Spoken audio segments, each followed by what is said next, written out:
Google artificial intelligence, the new all-knowing God of wisdom, tells us that deities are created by humans to express a sense of significance and protection.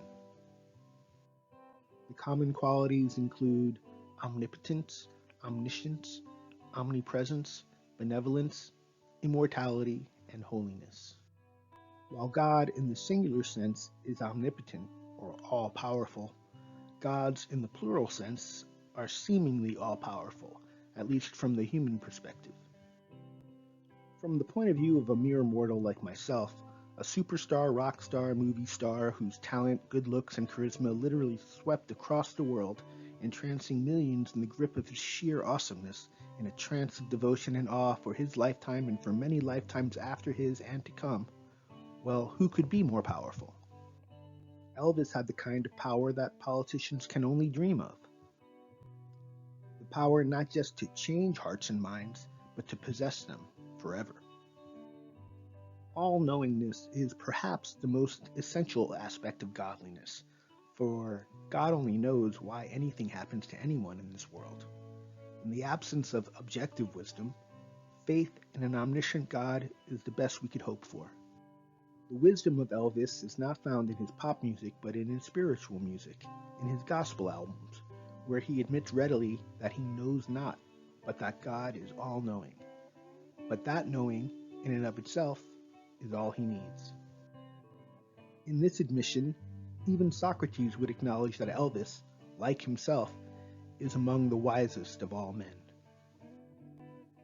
Temporal plurality, or omnipresence, is the ability to be everywhere at once. Has always been a condition of the gods. Modern media, in its ability to project the images of certain iconic figures to everyone everywhere all at once, has created a pantheon of celebrity gods. Yet there will always be only one Elvis, the first true rock star, the first TV sensation who was too big for the medium itself, so much so that the medium at first had to cut him off at the waist. And so he was forced to become a movie star as well, eventually returning to the medium of television as a conquering hero. In 1973, Aloha from Hawaii became the first concert by a solo artist to be aired globally live via satellite that smashed viewing records around the world, receiving a 57% share of the TV audience. Colonel Parker boasted, quite broadly, that the show was seen by 1 billion people, as the media critic Bobby Ann Mason acknowledged that, at the end of the show, when he spreads out his American Eagle cape with the full stretched wings of the eagle studded on the back, he becomes a god figure. As a living man, Elvis was everywhere, seen by everyone. As a legend, his image, projected from beyond, continues to be seen everywhere by everyone. Over 50 years since his passing, Elvis is still everywhere, and bigger than ever. Depending on your tradition, culture, and interpretation, gods may, at their personal discretion, be benevolent to mortals. It's not commonly known that Elvis was an extraordinarily generous and benevolent man who shared his fortune with needy others and delighted in bestowing copious, lavish gifts to family, friends, and even casual acquaintances. This Colt .45 pistol, gifted to President Nixon by Elvis when he visited the White House, is just one example. Perhaps the most specific distinction between gods and humans is immortality. A human is mortal, a god is not. While there are those who deny the mortal death of Elvis, the man, his immortality as an icon, as a god, is undeniable.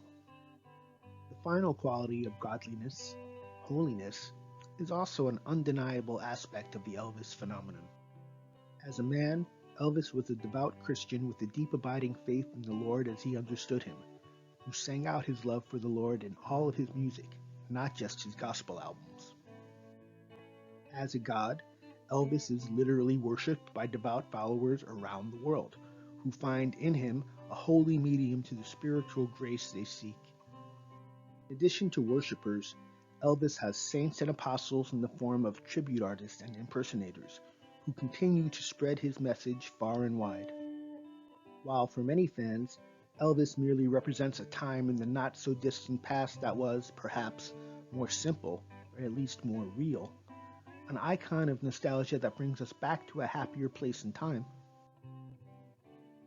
And yet for others, Elvis is an icon that has transcended time to become an archetype, symbolizing our collective American cultural experience. And there are still those who worship Elvis and believe in him as a literal deity. As with any god, his worshippers have contrived rituals and sacraments to commune with him. There are holy places associated with him too, sacred places to which worshippers and devotees make pilgrimages to. The Nazareth of Elvis' holy sites is the home he bought for his mother, Graceland, in Memphis, Tennessee, which includes the final resting places of the Holy Presley family. East Tupelo, Mississippi is the Bethlehem of the Elvis narrative, the humble shotgun shack where he was born and partly raised, and the monuments that memorialize his early days. Vegas, I suppose, is the Elvis Jerusalem, the site of his decline, but also the place where he would become immortalized. The Elvis wedding phenomenon in Vegas is a testament to the sacred ideas personified in him, even in a place where all that is sacred becomes profane. The classical gods of the Greco-Roman tradition had more human-like attributes than the Judeo-Christian monotheistic God, who was unseen, unheard, and utterly inscrutable. They had human bodies, human frailties. They married, separated, had children, squabbled and fought. They were emotional. They could be inconsistent, irrational, immoral, and flawed, with hubris, vanity, pride, ambition, despair, and other hamartias, or fatal flaws. Though we must admit that the Son of God in the Judeo-Christian tradition is as human-like as any demigod in the Greco-Roman tradition, and who may have been, in his day, an Elvis-like figure to his disciples and followers. The Greek gods had divine powers such as super strength or super speed. So too, Elvis had his own superpowers, his song and his sex.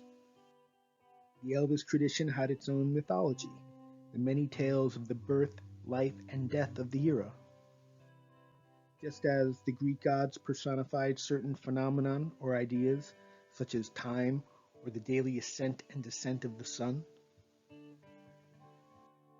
Elvis, in his generation and beyond, personified the revolutionary eroticism of the rebellious rock and roll spirit and the male lover.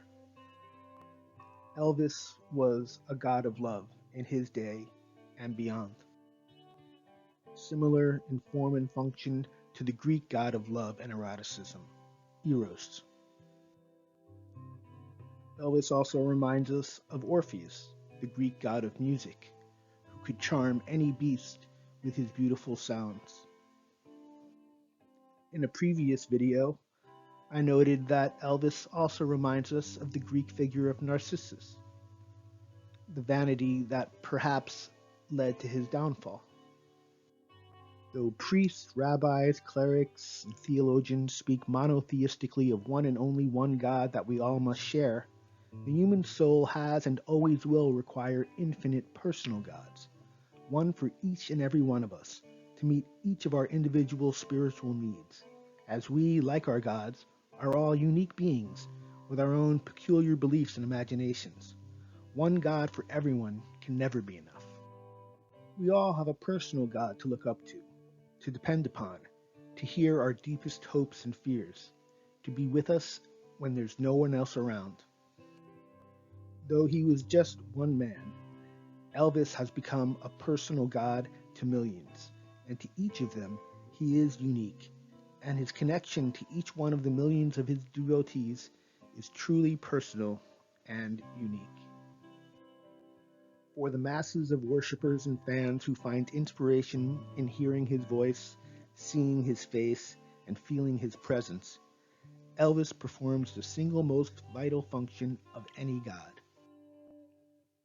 For in communing with him, we feel a sense of communion with love itself, and with that, we reap the shared feelings of wonder, peace, and grace that, like Elvis, will never die.